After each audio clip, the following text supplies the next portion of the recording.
beat the Georgia Bulldogs, you're gonna feel the Bulldog.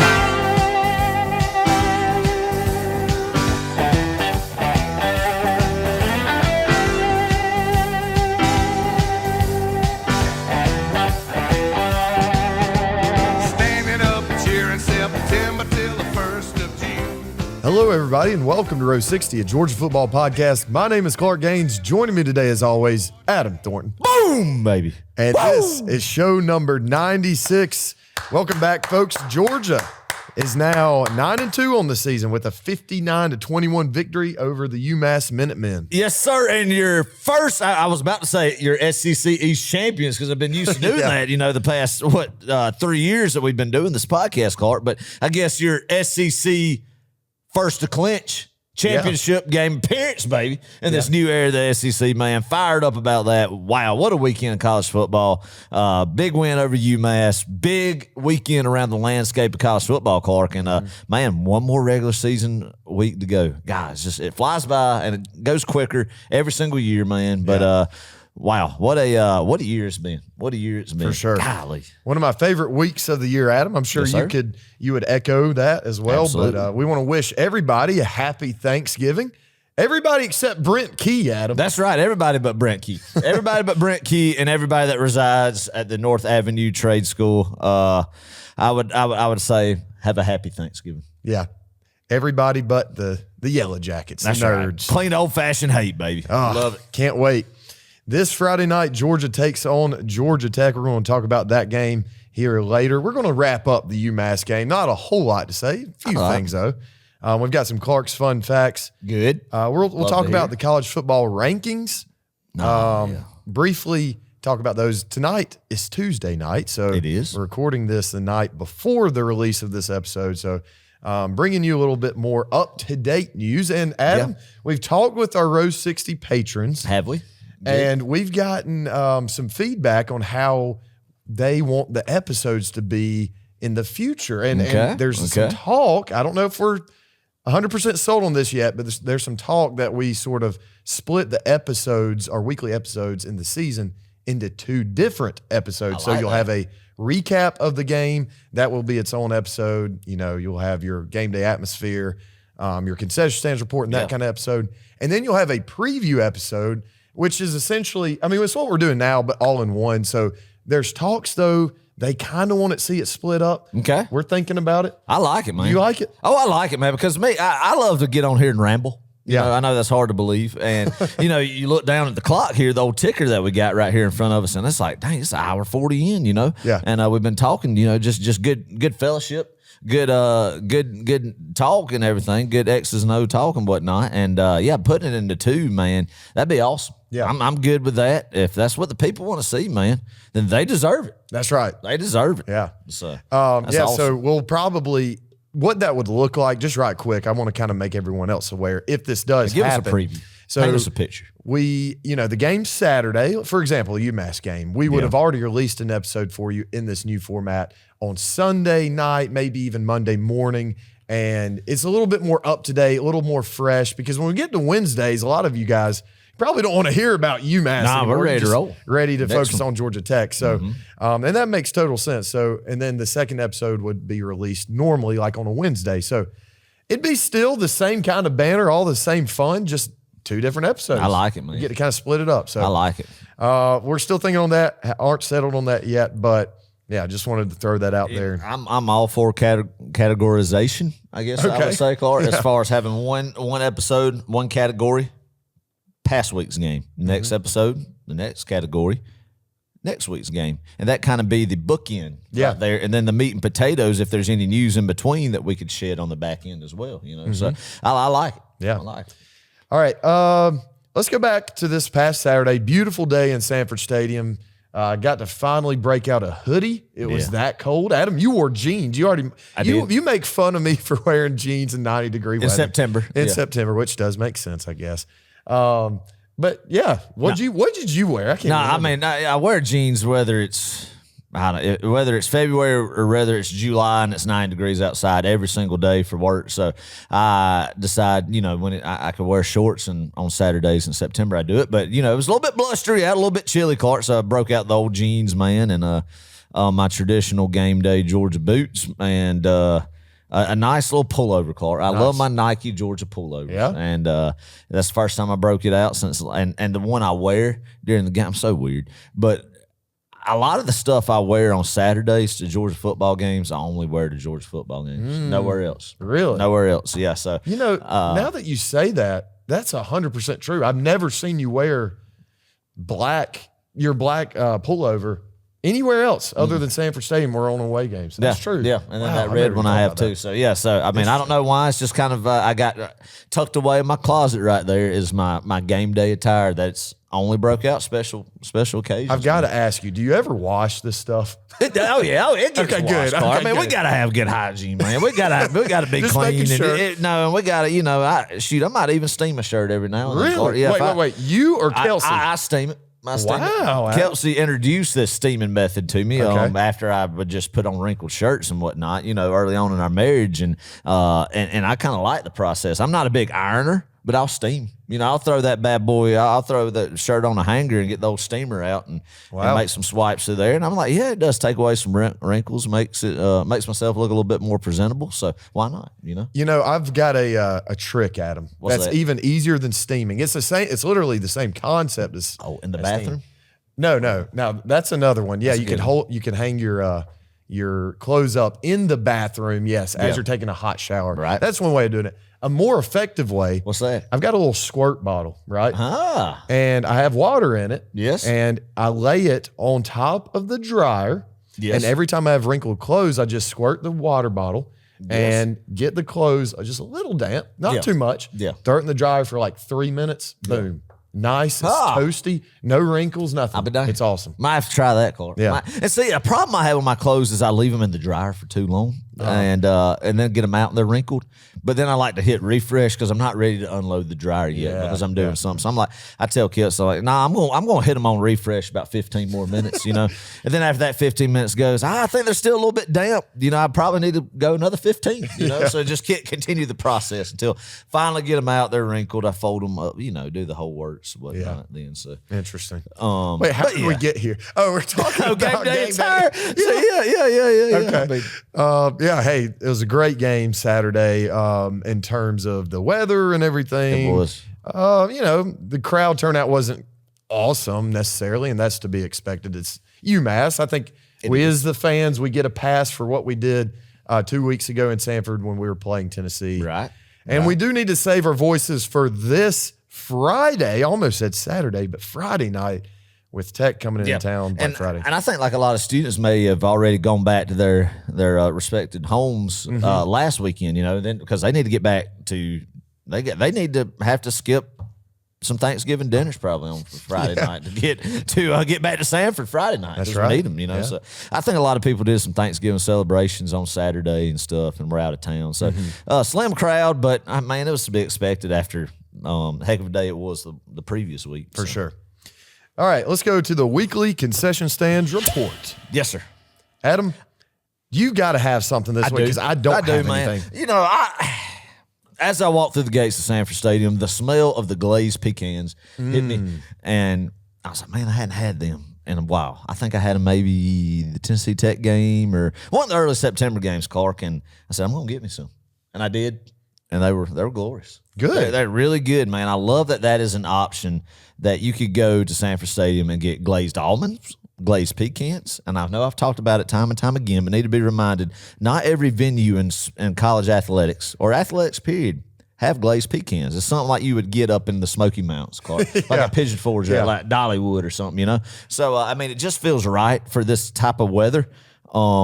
To eat some glazed almonds or glazed pecans, man. So they were good. A+, man. They were warm. They smelled good. Had a good crunch to them. Good texture all the way around. Just a refreshing snack to have. Nice. On a beautiful day in Sanford Stadium. Gotcha. So, yeah, it was good. Caitlin went to the concession stands. I said, hey, Caitlin, God bless her. She's 8 months pregnant, and she was hungry. So and I you was sent like, your 8-month wife to the concession stand. Is that what you're saying? I can't miss a place. She knows this. Yeah, that's right. Well before she was pregnant. Have to be made. Yeah. But anyway, I was like, Caitlin, if you go, just grab me something sweet. And she said, okay. So she goes to the concession stands. She gets a water, which is good because, I mean, we don't need a lot. When I said something sweet, I meant something edible food, right? Not just a drink. So she gets the water. She comes back, though, with 2 packs of Skittles. And I'm like, honey, you could have gotten, M&Ms or peanut M. Why 2 packs of Skittles? I mean, I love Skittles, but just interesting choice, right? Why 2 packs? But you were grateful. It's I was Thanksgiving grateful. week. You were thankful. You were grateful for your 8-month pregnant wife giving you something sweet, and she did answer the bell, to what you asked for. So, I guess. Yeah. I mean, we're going to show some gratitude for that, right, Clark? But anyway, proceed with your story. I guess I should have been more specific, but yeah. I was like, Caitlin, I was kind of intrigued by your Skittles selection there. Yeah, I didn't love taste it. Old Rainbow a little bit. Then, I guess so. But hey, I mean, I was like, that's fine, man. When I was doing the show notes for this, I was at the concession stands report. I literally have a question mark, don't I? I see that. Yeah.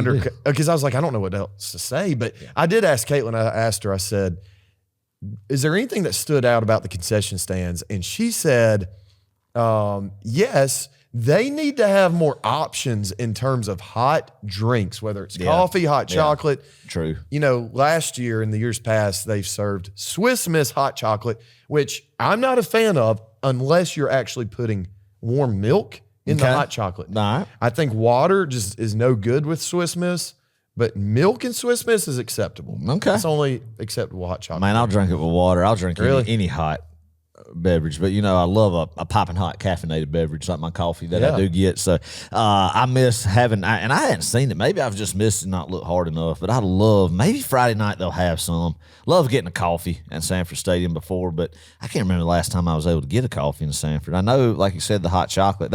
Surely they got to have the hot chocolate out Friday night. If they don't have the hot chocolate out Friday night, then we're gonna probably have to ask some questions. We're gonna have to write some letters. Write some letters. That's Send exactly some emails. Oh man! So that wraps up the weekly concession stand report. Let's go to Clark's fun facts. Hit it, baby. All right, this first one comes from Graham Coffee on X. He is a big UGA guy. Okay, good. He gives a lot of good fun facts. Great I pull last from name. his. Love that last name. He said Kirby Smart. This may be a Clark's not so fun fact. Kirby Smart is 0-13 against the spread when favored by 38 plus points at Georgia. Yeah, man. So you don't touch these kind of Georgia UMass games. You just don't. Yeah, I could believe that because I remember these many games throughout these years where it was 38, 40-point spread, and of course we didn't cover it. But man, Kirby's not Josh Heupel. He's not out there just running up the score on the Sisters of the Poor or anything, just to get some style points and to feel good about himself when he looks in the mirror later that night after a noon kick against a team like this. No, Clark. He's out there to be able to just, have some situational football in some games now, be able to have that once they've gotten an early lead and control of the game, getting some younger guys some reps early and stuff too. I mean, I don't think Saturday was necessarily what I'm describing, but I think a majority of those 13 were like that. It's just a different approach, I feel like, than maybe that Kirby Smart has with some of these teams and the whole Georgia staff does than what you see across the country when you see a bunch of these scores that are 66-3, 66-10, 58-17, stuff like that, So. Georgia clinched a spot in this year's SEC championship game, making it the 7th time in the Kirby Smart era and the 4th straight time since 2021. Adam? Here at Rose 60, we've never not been to an SEC championship game. God, isn't that not crazy? Man, it's amazing. I've heard a lot of conversation this week, Clark, on do you want Georgia to go to the SEC championship? And the people who are kind of disappointed that Georgia is going in a sense, I get the argument of it that, want to have more rest, man, don't want to risk losing to be able to host a first-round playoff game at Sanford. And this whole playoff stuff is so wild. And just to see how it'll play out would be interesting. We're getting so close. We're under double-digit days away. No, we're not. Never mind. Bad math right there. But we're very close to knowing what the playoff field is going to be. But, Clark, you know what I got to thinking? I got to thinking about when I was in Sanford Stadium against Kentucky in 2011, Clark. And Georgia beat Kentucky my freshman year at Georgia. And it was the year 2011. Georgia started off 0-2 and then rattled off 10 straight to go 10-2 that year. But this was one of the last couple games, and they beat Kentucky to clinch the East. And I'll never forget the graphic that came up on that scoreboard that said Georgia 2011 SEC champions, man. And that was the first time time Georgia had been since 2005. Right. Third time they'd ever been to an SEC championship game, and that was close to daggum 20 years of it being played. It was probably the 19th game or might have been the 20th game. But how special that was. Yeah. And I remember that feeling of like, man, it's been a long 6 years. And I think I posted it when I had a Facebook back then. On Facebook, I vividly remember it's been a long 6 years since we've been to Atlanta, man. Yeah. And just to think where it is now, I would never take that game for granted. Winning the SEC championship still means something, man. 2002, that stadium when Georgia finally broke the streak of going to its first SEC championship game ever. First SEC championship in 20 years, man. 05. You think about it, Clark. 17. How special was 17? Oh, it was awesome. 17. I'll never forget DeAndre Swift hitting that edge, man, to really put the death nail in on Auburn right there and make it 28-7, and just winning the SEC championship, knowing you were going to the playoffs for the first time was a feeling that's just indescribable, man. And and to be able to compete for an SEC championship this first year of it being 16 teams, let's go. I don't care who it is, Texas A&M, man. It's going to be fun. Georgia's going to have a great chance to win this football game, and it's amazing how the chips have fell that Georgia's going to be in it and to be able to do that, man. But I love going to Atlanta to watch this football game, and it's special, and it should always be special. Yeah, for sure. The SEC championship game has featured a rematch of a regular season game a total of 7 different times. 99, 2000, 2001, 2003, 04, 10, and 17. The team which won the regular season game is 5-2 in the rematches. The exceptions being 2001 and when we 17, played baby. Auburn in 17. LSU, Tennessee in 01. Georgia, LSU in 03. We got smoked, both of them. Well, we didn't in Baton Rouge. God, that was terrible. Baton Rouge, we should have won that game. And then we come back and we play in 03 against LSU right there, and we think, God, we have a good chance to beat them because, home field advantage, Tiger Stadium, Baton Rouge, didn't play our best that game, but still was close. And then we just got the doors blew off of us by Saban. I'll never forget that night. Terrible. Anyway. Yeah. We'll come back to the SEC championship game because there is some conversation to be had about that still. Let's go back, recap UMass right quick. I got to remember what this game was like, Adam. It's been a while. I just know I remember sitting in that stadium thinking, man, this is one of the more uninspiring performances I've seen defensively from Kirby Smart's team in quite a while. Yeah. Let's see, UMass, 165 yards, rushing yards, that is, in the first half. UGA, only to give you guys some context here, Georgia only allowed 152 total rushing yards against Tennessee, and we turn around the next week 165 in the first half against UMass. Yeah, a team who's 2-8 on the season. Yeah. What is going on? Man, I tell you what, Clark. I mean, you look at it, and I've thought about it since. Very first off, this. Most of everybody listening to this should know this. Very vanilla defensive package. Sure. In the sense, but there's still just fundamental tackling that wasn't there, and I think that's just came out flat, man. The classic letdown game after the run of Florida, Ole Miss, and Tennessee, and you think of the emotions all three of those games, man. And coming off of that, and I mean that's no excuse. You should be able to not miss the tackles and look as sloppy as you did against UMass, but I think you add that stuff together, and that's what you got on the defensive side of the ball, man, kind of just sleepwalking through it. And I personally like it and think it sets up good because that's one thing. Kirby Smart ain't going to let his defense look like that again. And usually when Georgia has a poor defensive performance, they follow it up by an outstanding one. That's kind of been the trend this year, I feel like. So, I mean, they definitely can't tackle like they did and be as undisciplined and over pursuing and getting sucked into some eye candy like they did against UMass against Tech, because that could get real scary on Friday night, Clark, if that's the case. But that's my theory. What's yours? Yeah, no, I mean, poor tackling, bad angles all around the board on Saturday. And you're right. I mean, if UMass can do this to us and run the ball down the field and convincingly, it wasn't just like, we had a couple busted plays. No, I mean, they kind of nickeled and dimed us on the ground, for several drives. And I mean, they drove the length of the field, and it was just a little concerning. And yeah, you're right. I mean, we were definitely very vanilla. We didn't hardly run blitz at all. We were playing base defense pretty much the whole day. But that's no excuse for the missed tackles. And, that's a little concerning. Yeah, I mean, it was weird, I think. But spoiler alert, Clark, going to be completely night and day difference Friday night. I hope so. Good gosh, you're right. Yes, sir. UMass had 125 passing yards, few explosive plays. There's one streak, route, if you will, on the sideline. Dan Jackson, man, he had a pick, but just didn't get his head around. Man. Didn't get, and so get elevated. We looked.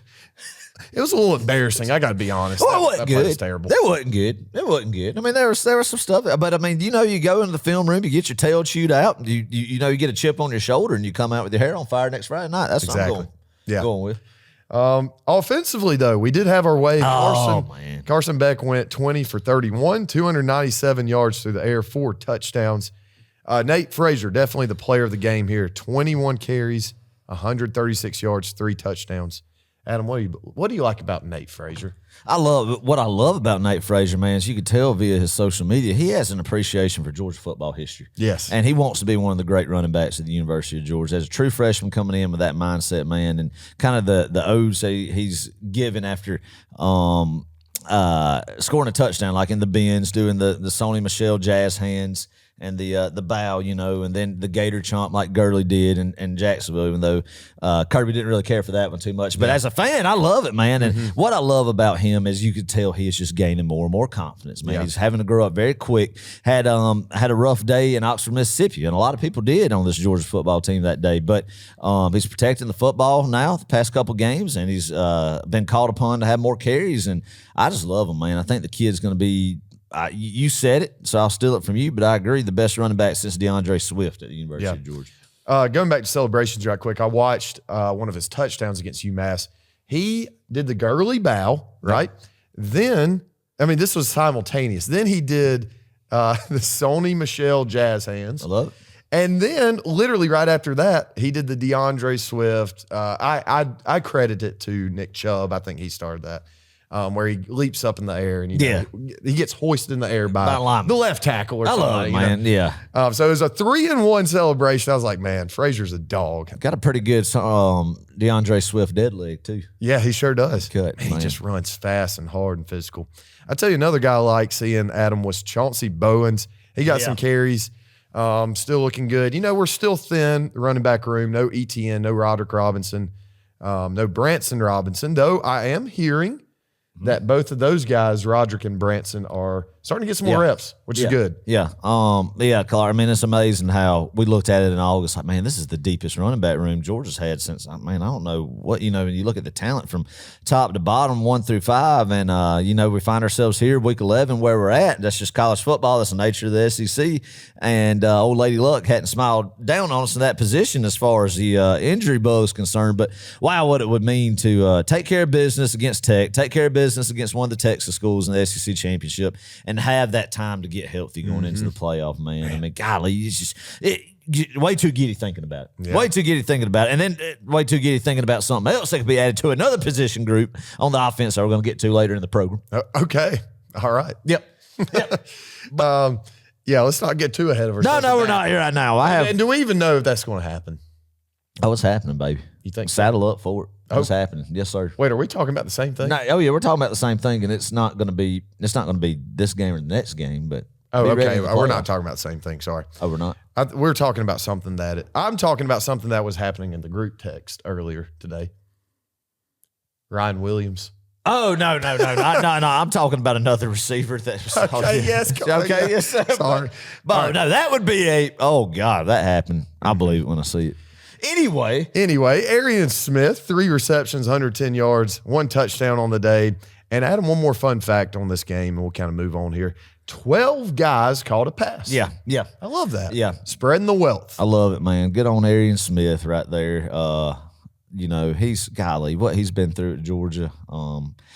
Best year he's had. He's had some ups and downs, man. But when there's clutch catches that have to be made, third down situations, he's answered them. He's looked confident the past couple of weeks in a sense. And one thing, Clark, last thing I want to say about the offense, it's amazing what an offense can look like when you catch the football, you keep a clean pocket, and the quarterback stays protected, and you don't turn over the football and you block. Exactly. Yep. And what happens, and I think a big thing, if we we would be, it would be criminal if we went through this offensive segment and did not mention Monroe Freeland's play at left tackle. One of the highest graded left tackles in the country on Pro Football Focus this past week against UMass.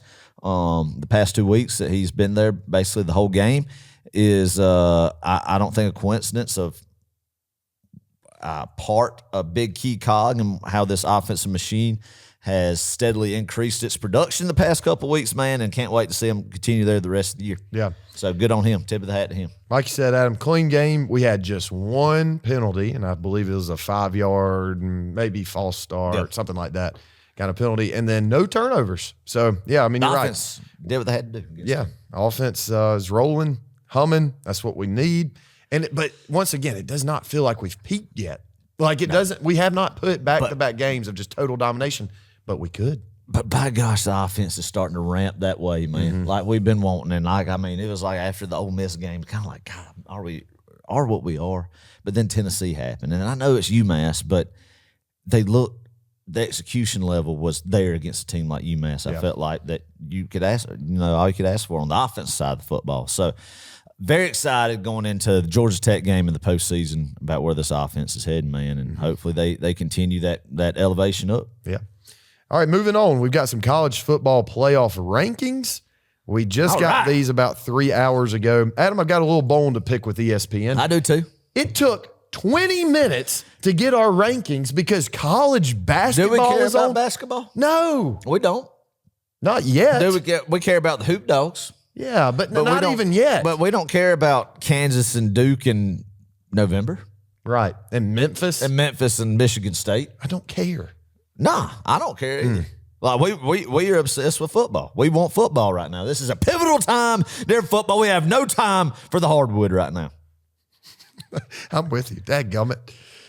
I don't really have time for the hardwood period. I mean, I get into it in March, and I watch the Hoop Dogs, and I keep up with the Hoop Dogs. But as far as the rest of the landscape, whatever. We don't have time for that, man.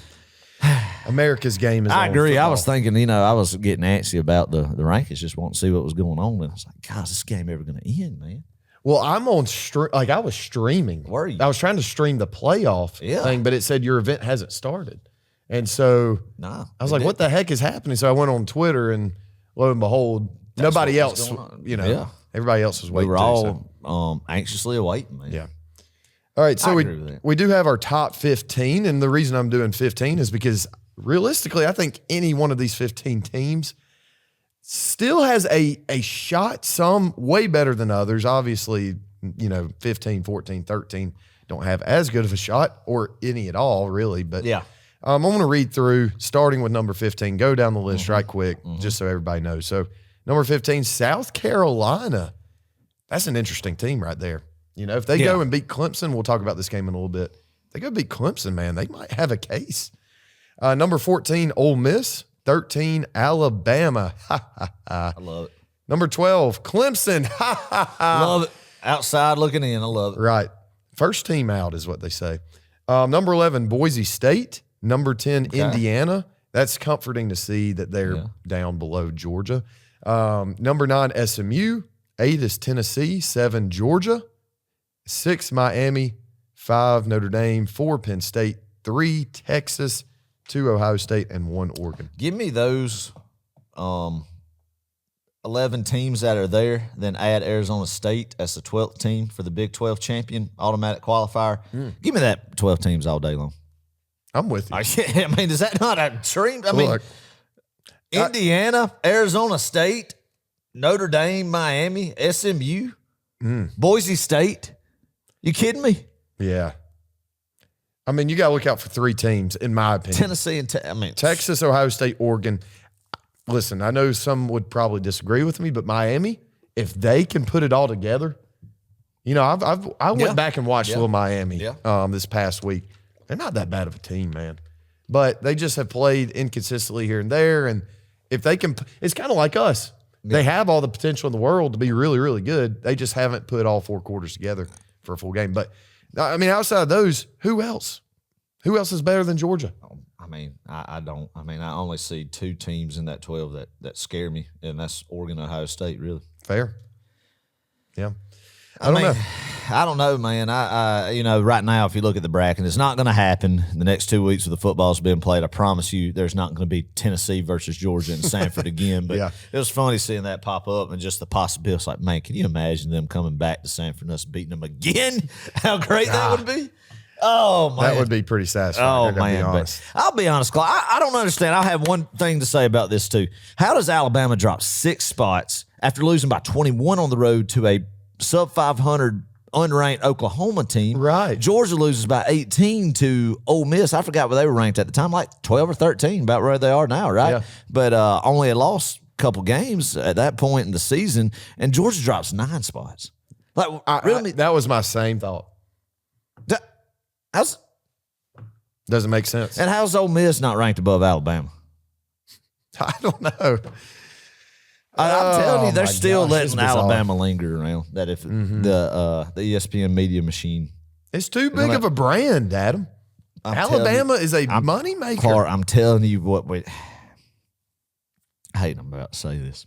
Okay, I don't think they would if South Carolina beat Clemson. I don't think, and it just stuff happened that there's another team from that right there. The rankings you just listed off from between South Carolina, Ole Miss, Alabama, and Clemson, one could sneak in. I do not think they would let South Carolina jump over Ole Miss and Alabama after losing to both of them this year. I hate to say this, man, but to keep Alabama out, I feel like we need – I can't even say it. What? Cheer for Clemson to beat South Carolina. Oh, no. Gosh. Although I'd love to play Clemson. Oh, I would too. 100%. Gosh, that would be so much fun. Maybe we do need to have to, cheer for that to happen. To keep them out, if just for some insurance, Clark. Yeah, just for the. I'll tell you though, Alabama not having Alabama and Ole Miss. Listen, I'll be honest. I wouldn't want to necessarily play either of those teams. Although I do think we could beat them. Of course, I said that the first time, but I really do believe that on a neutral site, not there. Yeah. Now, I mean, and if there's 2 SEC teams, and even though we've beat them, and you hate playing respectable teams twice in the season, but. I'd be comfortable playing Texas or Tennessee again. And obviously, the Texas rematch is staring us straight down the barrel right now. Mm-hmm. But I'd be fine. I don't want to play Texas 3 times. I can tell you that. No. Especially if we beat them again. And then you have to go. Can you imagine beating Texas 3 times? Let me ask you this. Season? All right, hold up. Let me ask you this. They're not completely out of it if we beat them in Atlanta. But dadgummit. They should be. They kind of should be. They should be. Oh, it would be. They're not going to be. Strength of schedule. Oh, it's pitiful. Yeah. Their biggest win is Vanderbilt. I'm not convinced, and we're going to get to this, that they're going to win Saturday night in California. We'll see. That's on our pick 'em this week. Man, that's going to be really interesting if that happens. We play A&M in Atlanta, and Texas is, I don't know, they might host. Of course, I don't know. Maybe they get knocked down enough. Who knows? This is the point of the playoff system, though, is to get us talking and get us hyped up. And this is a money-making machine right here. So. And it's a very inaccurate committee as far as what they're looking. You can't pattern it. Yeah. I don't think you can anyway. Wow. Well, the Dogs control what we control. And this week, it's all about the enemy. Clean old-fashioned hate, baby. As Jeff Dantzler calls him, the enemy. The enemy. He always does that. Yes, him and Kevin Butler. Kevin Butler. Bless his heart. Man. Black Friday. Adam, are you going to go do any Black Friday shopping before the game? Not in person. Okay. Not in person. I'm not going, but I have been scoping out some deals online. Yeah. And where at? Like what? The Home Depot. Nice. Oh, the Home Depot. The Home Depot. Been looking at the Home Depot and some other places for some. I'm a DeWalt tool guy. Okay. So power tool guy, and they usually best time of year to buy some power tool stuff is this time of year, man. So been looking at some DeWalt deals. Nice. Adam, speaking of DeWalt, I was going to get my power drill the other day. I was putting together the stinking dresser that my wife ordered. God bless her. I love her. But she just made a bad call. Yes, from China. We're ordering crap from China. Sorry, I'm not going down this path. Anyway, my wife ordered some bull crap dresser from China that I had to put together. I went out looking for my DeWalt power drill, and it wasn't even charged. I left it on the charger for the past 3 months, so maybe that was the reason why it got overcharged. I don't know, but it wasn't working, so I'm going to have to go shopping. Well, Clark, you still got the old 18-volt DeWalt, don't you? That's got the battery, that's got the kind of the stud that's coming up right? Like your battery that goes in your drill. Yeah. It's got the like, what would you call it? I don't know. Spike It's got kind thing? of a thing coming up like this. Yeah, It's yeah. not- yeah. That's the old line, man. You're behind. Wait, what? You're still at the old 18-volt DAWGS. Oh, is there better something or Oh, another? they're 20-volt now, baby. Okay. Oh, wow. Not really Wait, a how do you know difference. what power drill I have? That's weird. I remember seeing it sometime. Oh, and really? I remember thinking, I was like, "God, that's some old DAWGS." I mean, good DAWGS. I mean, DAWGS. That was some, everything was made better back in the day. I think when you look at a lot of stuff, Yeah. but It's a lot later, though. But yeah, I mean, so I don't know, man. That your DAWGS tools got a little age on them. I know. would need an I don't upgrade. know where that came from, but yeah. So anyway, yeah, How did we I'll show you the difference after this program. Oh, We'll at go Black back. Friday. Black God, Friday. What are you looking How at the- Black Friday then? So? Hey, I love going on Best Buy. I'm a big tech guy. I love technology. Yeah. I love like cables and TVs and control smart gadgets for home. And Yeah. I don't know. And Best Buy, they'll reel you in. They'll say, 24-month financing, and Right. 0% interest, and then you kind of forget about it. You're always paying the minimum $30. But if you order an iPad or something, and I don't know, time goes on, and oh crap, I got to pay $800 for this iPad ordered 3 years ago or whatever. But you're That's like, how it works. But you're like, hey, I'm gonna go ahead and get it because you never know, the Lord might come back here in a few months. I mean, might as well I'm enjoy it enjoying right too now, much right? of that attitude will get you into trouble. It will. Oh man. All right. Anyway, Friday night though. Yes, Friday, folks. Don't Wow. forget. Don't just plan something for Friday night and lollygag. Yeah. and, we can't- I got to. Oh, we got the dogs coming on. Yeah, on Friday you night. can't Yeah. do that. No, we can't do This that. is your No, warning no. right now. No, that's right. Friday night. The Dogs are playing Friday Georgia night. That's football. wild. I'm getting used to it. Are we going to be going Friday? Is Nickelback going to redo their version of Saturday, to Friday? Friday. Yeah. It's Friday in Athens. Was that Nickelback who did Saturday night? Saturday night's all right. Is Elton John? Nickelback did a version. That's the one that plays it. Yeah. Yeah. Why'd you say Nickelback? That's the one that plays in Sanford Stadium. No, it's Elton John. Oh wait, no, you're right. Yeah. That's only been You're right. playing over a Sorry. decade now, Clark. Every Saturday you've been there. That is not Elton Elton John. John's is That more- is not Elton John. Although Elton it John should sings be. that. He sings it. Yeah, that's the original. Elton John's is the original. Saturday nights for fight. All right, yeah. All right, yeah. I mean, I've heard that But I rendition guess on it the is river on Nickelback. 97.1 The River before, but I did not know. But no, that is not Elton John that plays on Saturdays. It ought to be. No, but No, I don't know. I don't know. At that point in the game, I'm not. I'm just. The point saying, of this is: are they going to do the Saturday? Are they going to do that on Friday night? Or are we going to have a different tune? are we going to have? It's Friday night in Athens. Yes, 100% we are, Brooks and we're Whitmire. all going to get juiced about it, man. It's going to be interesting, man. There's talks about a blackout. I think that's fitting for Black Friday. Oh, let me clarify. For the A fans. fan blackout like we did for Tennessee. Some people are saying we're doing it a little too much. What do you think? Personally, I think it's okay. 2 times, that's not too I'm much. just here for a good time, man. So are you wearing black? Yeah. Why not? Why not? Yeah. We'll do it. This makes Georgia's and Georgia Tech's 118th meeting clean old-fashioned 8, 7:30 p.m. ABC. It's going to be a great night. If you're coming, Yeah, boy. come find us. Eyes of the world. Yep. Love it. Section 108, row 60 will be there. Let's talk about some history, Adam. Yeah. Love it. Georgia leads the series 71-41-5. Yeah. Got a very healthy 30-game cushion there. Yep. Last time we played them, obviously, was last year, 31-23 in Sanford Stadium Junior, as I like to call it. Yeah. Bobby died, the joke by Coke. It was a cold night. Freezing. And Adam, they played us pretty well. Granted, we didn't play very well. Yeah. That was not a fun night.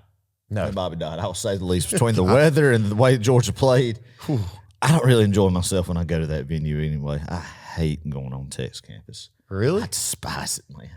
I got to be honest, this is one of my favorite games to go to because it really is a Georgia football takeover. I mean, there's red and black. yeah, but I just don't like that. I don't want to. I mean, it's just a. You just don't like Atlanta. I'm not fond of it. No offense, to anybody that lives in Atlanta. That's great, everybody. But I'm just me. That's just me. I'm Yeah. weird. I'm weird. So just take that with a grain of salt. I'm weird. Yeah. But anyway, yeah. So I mean, Well, Every time I pass that campus, Adam, you know this, for riding on I-85 south. The tradition. I do. A tradition I have a like tradition. none other. Yes, and it's like called none the tradition, the traditional flicking of the bird. Now you got to hold it below Make sure the window. passerbys don't know think that you're shooting it out of the Yes, you got to hold it very low, and right next to the car door, cannot be seen by other drivers. Right. And I don't do the one finger; I also do the thumb. So it's a Oh, little it less. don't count, right? It don't count. Well, it's I understand. I got you. I don't want to be Yes, too I got you. harsh, I too understand. vulgar. Now, if it's just me in the car, I will. But, Okay, all but right, you that's know, good to know. That's good to know. If there's any family or I love it, whatnot, man. I kind of keep it discreet. There you go.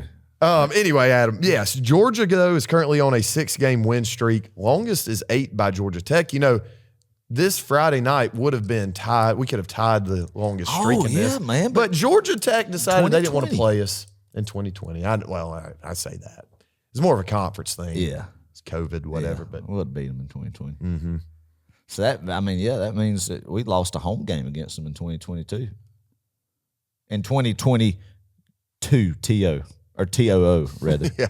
TOO. So not 2022, the year. Yeah. So because we went to Atlanta in 19 and went back to Atlanta in 21. Right. Did. Yeah. I'm not particularly fond of them. You don't like Tech? I don't like Brent Key. I can't stand Brent Key.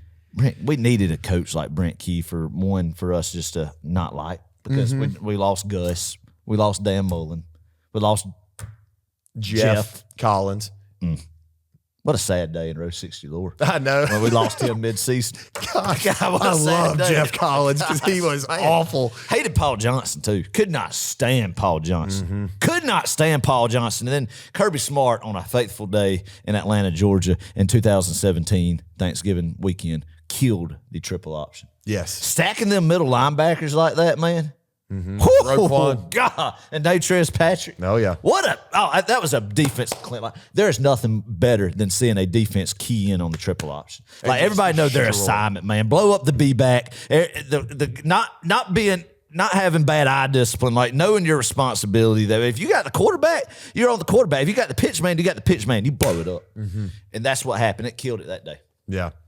Brent Key, Adam, clearly hates us. He will not even speak the name of Georgia. I'm not kidding. I'm not kidding. I want y'all to go back. Just do some homework for me this week. Yeah. Go watch a Brent Key press conference, but it has to be something Georgia Tech related, like a post-game conference from last year, let's say. Go back and listen. Listen for him. He won't even mention Georgia. He will not say Georgia or the Bulldogs. He'll say our in-state rival. It is the most pretentious thing. He is such a little crybaby. Yeah. He's another word I am not going to say on row 60. I'm not, because I have morals. And Jesus Christ is watching. I need to. But he's just bitter. He's bitter about Georgia just spanking him. Yeah. And breaking his heart last year. Yeah, that's right. No, he doesn't. But, I will say I like that. I like to have a coach who doesn't like Georgia, who's bleeds his gold and blue or whatever, that we can love to hate. That's why we love about the sport. And then on the flip side, Tech fans got that with Kirby Smart, because I don't think Kirby is as public about it, because he's got bigger fish to fry in the sense of not just going on a press conference about how he feels about Georgia Tech, like Brent Key does, in a sense that lets it know. But when you get behind those locker room doors, Clark, I'm sure the true feelings about how Kirby Paul Smart feels about the Georgia Institute of Technology are revealed. Oh, yeah. Man. I've got like 2 stories I could tell on that. I'm not going to. But. So just know that, people. Just know that, people, that Brent Keys is more public, but it's not. It's to the same level that on the other sidelines felt the same way. Probably a little bit more, honestly. Right. Brent Key last June said, "There's nothing I hate more in the world," talking about Georgia here. "It's probably the only thing I hate. When I say hate, like truly despise everything about it, I really do." Those are real words. He said that. Man, he doesn't like us. Even the AJC reported this, Adam, that Brent Key, if he beats us this Friday night somehow, gets a $100,000 bonus. Oh man, they're all fired up about this, man. To think about how they could ruin Georgia's. It was going to be that they could ruin Georgia's playoff possibility, but you can still lose to Tech, even though you don't want to, and still make it to the playoff because of now having an SEC championship game berth. But still, you do not want to lose to Georgia Tech, man. I'll say this: I hate Florida, Tennessee, Auburn more, just because they're just that. But there is no worse feeling than in 2016, oh my God, 2014, than when you lose to Georgia Tech.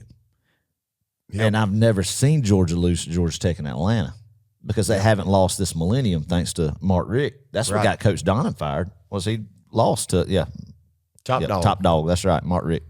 And it's Mark Richt Field over there. But anyway, yes, I mean, Georgia's last time Georgia lost in Atlanta was 1999, the Jasper Saints ghost fumble, you know? So, I mean, but when you lose to them, you're reminded about how bad it is to lose to them.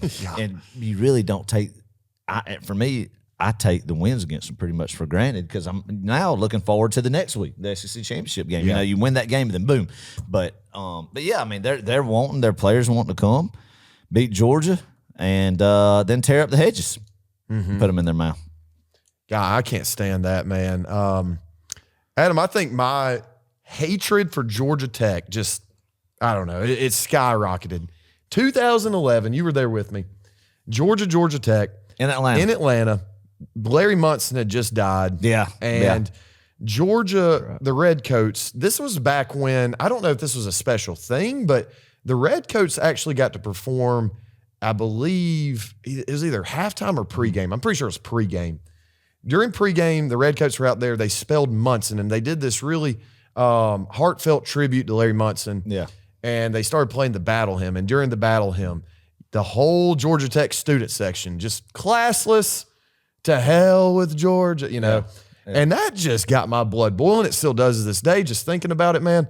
Just classless. Yeah. I mean, it's a typical what you're seeing this week across the Southeast especially, but across college football, the rivalry, how much it is, how deeply rooted it is in these states, in-state rivalries or next-door neighbors, and it's why there's nothing else like college football, man. Yeah. God, I hate them.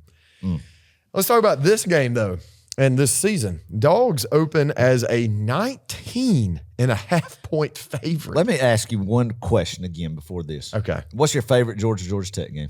Ooh. And then we'll move on to the present. Sorry. Let's see. All right.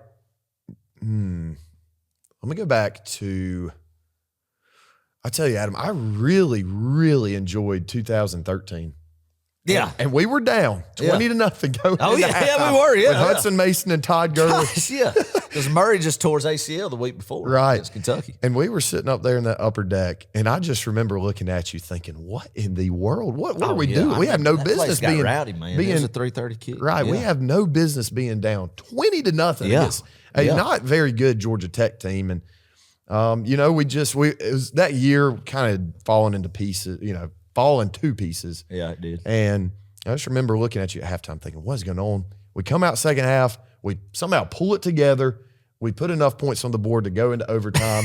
And then Todd Gurley puts the game on ice. I mean, he just man, what a classic. That's a good one. That is a very underrated one. Yeah. To keep the streak in Atlanta alive. I love it, man. What about yours? Mine, easily 2009. Nighttime kick. Georgia Tech was ranked number 7. It was the worst Georgia football season in years and has been 09 and 10. But Georgia was unranked. Georgia Tech was ranked number 7. We run this state game with Washawn Ely and Caleb King. I'll never forget sitting in the upper deck where we sit at, in the end zone right there. And I was just hoping at halftime we had a lead. And I was like, hoping we could hang on to it. It'd be so sweet. I remember, man, Caleb King busted off on a dang, about, 60, 70 yard just running straight towards us, man. And I just knew then that we were going to roll in the second half too. And how sweet it was because they thought that place was rocking that day. They thought the Georgia monkey was off their backs at that point in time. And they were going to see a win in Bobby Dodd. But nah, it didn't happen that day. It was we run the state game. And that was just so sweet because I was kind of expecting going out there that night that this might be the time we see Georgia lose in Atlanta, man. But it didn't happen that night, and sweet one, man. Yeah. Sweet one. I remember watching that on TV. Shout out Graham Durham.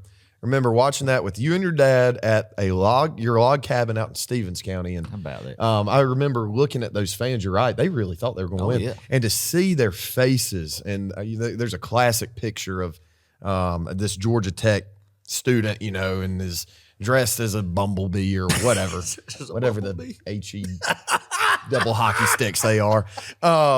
Anyway, it was, just painted. His face, though, is just shocked. It was right after that Caleb King run. What in the world just happened? Yes, sir. So love it, baby. All right. Great memory. Okay, sorry. Back to present day. You know how I like to reminisce. A 19.5-point favorite, you say, huh? Yeah. Dang it, man. You taking the over? You taking Georgia to cover, rather? 19.5. That's pretty stout. That's stout. I don't think I mean, I feel confident Georgia winning this game, but not by 19.5. I don't know. It's pretty crazy, though. I don't know. Tech right now is 7-4 on the season. Here's who they've played. Okay. They have wins over the almighty Florida State University Seminoles. Oh, they thought they would win the Super Bowl at that point in time. Season 2 beat ranked number 9 Florida State. Ireland, baby. In Ireland, baby.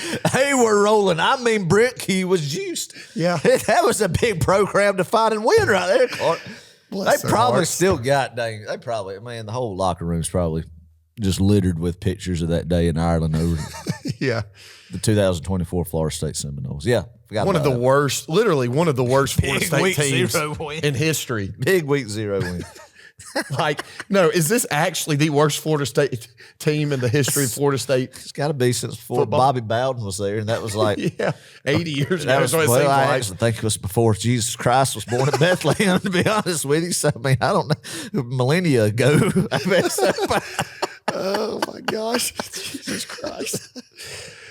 Oh, my man. gosh! Also, big win over Georgia State. Dale, daggone old Dale McGee, our good friend Dale McGee. Dale, yeah, he lost a heartbreaker. I think that game was kind of close, actually. Yeah, okay. VMI. Is that the Virginia Military Institute? Is that what that is? What a track record! I mean, the strength of record here is unreal. I'm sure. North Carolina. Who just fired Mac Brown. Mactavius Brown. Canned. Out the door, baby. They stayed too long. Yeah. Stayed too long. They did beat a Miami Hurricane team. Golly, man. Good on them, man. Good on them getting them a top 5 win against Mario. But Mario Cristobal, and that is one thing. I mean, Mario Cristobal, heck of a game manager, heck of big game Mario. He wins big games, so he's never just let one slide like that before. So really a good feat by Tech. The first time in his career, Mario's just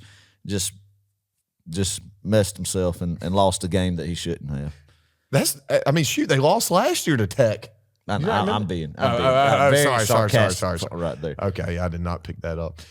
And then a huge victory over the NC State Wolfpack, who I don't even know if is bowl eligible at this point. But God bless them. Their transfer quarterback from Coastal Carolina, Grayson McCall, rough injuries from it, had to retire. And in all seriousness, that was a bad deal for him. Yeah, bad year for North Carolina State from the beginning. When that opening Thursday night when what's his name? Kerwin Bell, the old Florida quarterback, took the Western Carolina Catamounts up to Raleigh and almost pushed them beat to them the limits. It's been downhill ever since. Yeah. No bright spots for Dave Doran's Wolfpack this year. So, good. So, a great resume here by Georgia Tech so far. Yeah, man. And then let's look at their losses. Syracuse lost. Fran Brown. Love that. That was a good one. That was fun to watch, man. Fran Brown and that post-conference, too. Oh, yeah. Yeah. Post-game. He took a little shot at Tech. He did, and I love that. All for that. Good for the Orange. Good for the Orange. They also lost to Louisville, Notre Dame, and then Virginia Tech. Yeah, man. Jeff Brom, what a coach. We are a very pro Jeff Brom podcast. Yeah, Louisville. You know, when we was at Purdue, we talk about the lunch pail kind of guy that Jeff Brom is. So, yeah, man, of course Brent Key is going to get out coached by Jeff Brom. I mean, and Marcus Freeman. Who's Virginia Tech's head coach? Oh, yeah. Oh, God. Brent Pry, the old Penn State defense coordinator. I can see what he looks like. I didn't know his name. Football guy. He's a football guy. He's a big football guy, yeah. All right. Let's talk about X's and O's here. Let's start with Tech's offense. Very clearly, they're very RPO heavy, Adam. Buster Faulkner offense. Yep. A lot of big Buster fans in Athens. Yeah, they'd rather have him in Athens again than at Tech in place of Mike Bobo. So I don't know. They may get their way. They probably are not. I don't think. But, I mean, I like Buster. Hate that he's at Tech. Wish he'd move on to bigger and better things. But, yeah. Anyway, he's done good there. They love getting the ball in space, Tech's offense. They try to keep you off balance as a defense. You know, you're going to see a lot of tall sweeps, counters. They love to run the counter at them. A lot of quarterback draws. You're going to see, you know, you're going to see a guy in the backfield. You're going to see Haynes King motion a running back out in the flats. Is he hurt?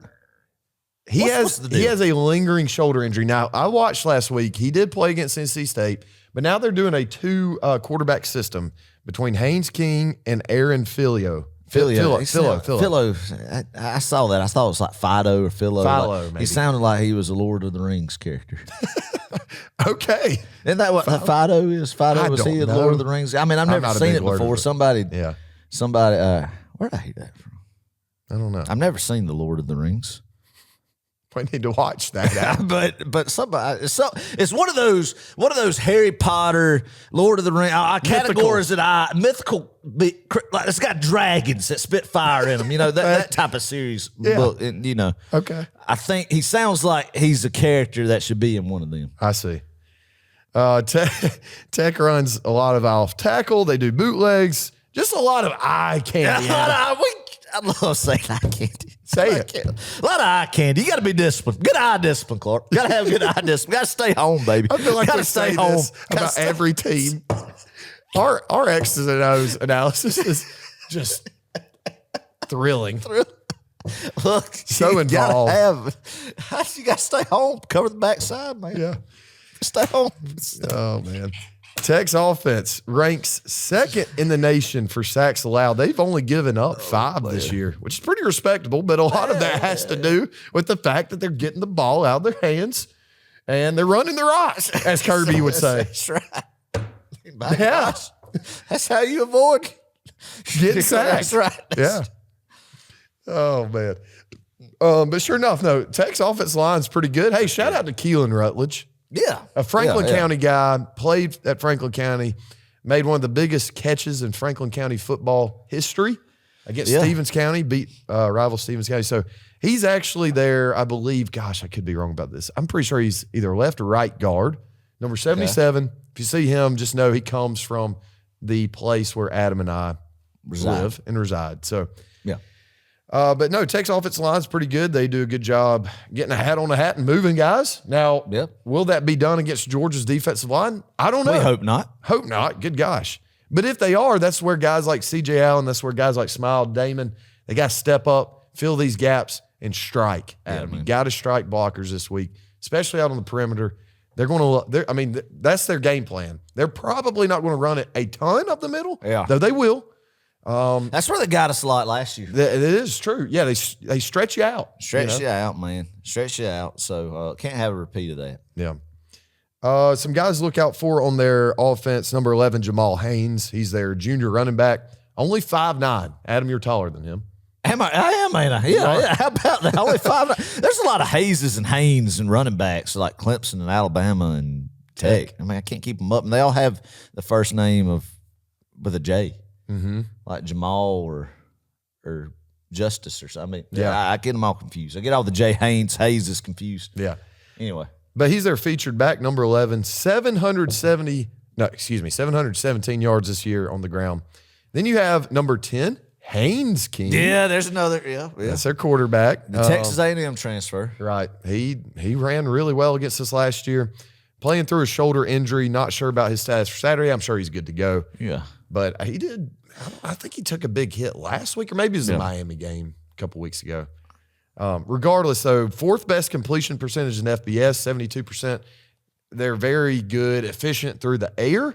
That doesn't mean they air it out necessarily. They're not going to, take tons of deep shots. They might against Georgia, but they're not an air raid offense by any means. Just primarily RPOs, hitting stuff across the middle, hitting swing passes, bubble screens, whatnot, tunnel screens. You're going to see a lot of that, and just running the football. That's all this is. Throws. Yeah.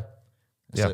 I mean, I will say this, they're a very conservative offense. They're not super aggressive, but what they do, once again, they run it really well. They're very effective. Absolutely. So it's going to be hard to stop. I mean, it never is easy playing this kind of an offense. And then, like I mentioned earlier, number 12, Aaron Philo, freshman quarterback. You'll see a lot of him too. He got some snaps against NC State. He's more of their like throwing quarterback, is what they say. So awesome, I don't know. Man. Yeah, what Haynes King is doing, people remember him in College Station, Texas A&M. What Buster Faulkner's done with him, taking what Jimbo had messed up with him, Jimbo Fisher has been good. I mean, you got to tip your hat to Haynes for, I guess, reviving his career in a sense, and what Buster's done with him the past 2 years, and I guess what he's done. Buster's a good QB guy. That was Stetson's guy. So, I mean, you got to give him credit for that. Yeah. Haynes he's a tough runner, he's too, a tough man. son of a gun, man. And he's quick. He's a lot quicker than people give him credit for. Texas kid, man. Tough guy, tough runner, man. But, we just got him. We're going to have to not let them get, and that whole offense get what they got in Atlanta last year. Yeah. I think once again, it comes down to our linebackers getting off blocks, shedding. That's right. Shedding blocks, because you're going to get a lot of guys, chipping and then getting to the second level, trying to get to the linebacker's hat on a hat. And, if you can get off those blocks, you got a chance to make a tackle and prevent a big gain through the ground. Two more guys. Number 2, Eric Singleton is their sophomore wide receiver, their leading receiver. He's very quick. They get him the ball in a lot of different ways. And then number 8, Malik Rutherford. He's a junior wide receiver, has over 600 yards this season. He's 5'8", another short king, but he's quick, and he kind of reminds me a little bit of Isaiah McKenzie. He's kind of a gadget player there. Him a king? Short king. You've never heard that? What's a short king? It's just a saying. Like, I don't know. It's kind of some people use that as a derogatory term. If you're talking about like a really short guy, Oh, a short king. Okay. Like, what's up, short king, Okay. All right. Yeah. Yeah. All right. It's a little modern lingo. Love when I hear some good lingo. Yeah. I'm getting culturized. Hey, I think this is a big Gabe Harris, Damon Wilson kind of game. Man. Don't you think? Yeah. Yeah. I mean, those guys, golly, just seeing those guys growing up each and every week is good. I tell you what, man, I'm ready to see Jalen Walker just line up on the edge and be on the edge. I do not understand why they keep creeping them inside, but obviously they get paid hundreds of thousands, a million, and some of them, so my opinion is definitely not even an ounce to what the knowledge that they have, but it's like, man, put Jalen Walker on the edge. Yeah, doesn't seem like rocket science, but I don't know. So, anyway. Not our decisions to make, Adam. No, that's right. All right, Tech's defense, right quick. They rank 32nd in rushing defense in the nation, only giving up 121 yards per game. But last week, man, they got exposed. NC State ran for 253 yards, 8.7 yards per carry. So there we go, baby. NC State may have figured something out against Tech's defense. I don't know if to me, they look a little soft up front. Good. Their secondary isn't anything all-worldly or elite, I would say. We're going to be throwing the ball a lot through the air, but don't let that, that doesn't mean we're not going to get the run game going as well. Let's see. Last week, they gave up 400 yards to NC State. They're just, once again, pitiful team. So I think Georgia can definitely get ours offensively. They rank number 11 in FBS in third down conversions defensively. So do a good job. If they can get you to third down, good chance that they're going to stop you. Yeah. If you're Georgia, though, make it third and manageable. These are simple football things. Yeah. I'm trying to think who their defense coordinator is nowadays. I don't know. Georgia. Okay. Proceed. I'm sorry. But no, I think one of the last notes I have on, Georgia's offense versus Tech's defense, plain and simple, don't turn the ball over. It's not rocket science, but we turned the ball over, I believe, don't quote me on this, seems like 3 times last year in Atlanta, and gave them just free possessions and let them hang around. This is a team, they'll take it. They're going to want to shorten this game, no doubt about it. And they do that, once again, by running the football. And if you give them extra possessions, they're not afraid to march it down the field. They know how to scheme. Now, once again, they're not going to have a ton of explosive plays. They can nickel and dime you down the field. And absolutely. Absolutely. I mean, Georgia's offense, if they continue like they have the past 2 weeks, man, and just building their confidence, being able to push the ball downfield vertically, being able to run the ball like they have and be balanced and successful and through the air and on the ground and keep Carson Beck clean in the pocket like they have been able to do, I don't think there's going to be a problem with putting points on the board. I'd love to see them do it early and often, Clark, and just continue, just take that next step for kind of ramping up that offense going into the postseason. Yeah. And man, I'm fired up again from where I was 3 weeks ago with this offense to now.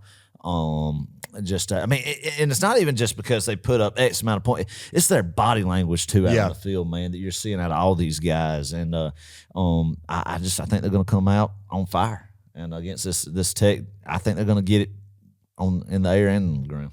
For sure.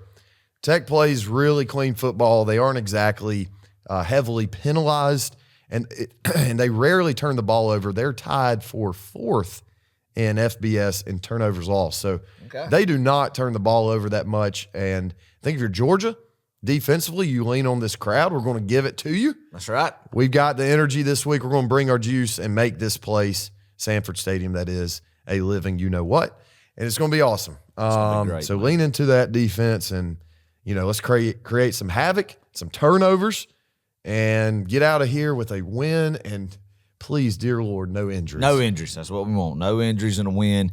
And thankfully, you know what I like about it on a Friday night is one extra day of rest going into Atlanta for the SEC championship game that we've never had before. So, true. Hey, but it kind of counteracts because, we played Saturday. This game's on Friday, so we kind of lose a day there.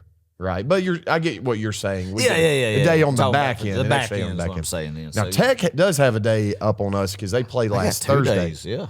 Or 2 days, yeah. Shoot. Yeah, they played last Thursday. Thursday night, yeah. Huh. 2 extra days of preparation. We'll see if that helps them at all.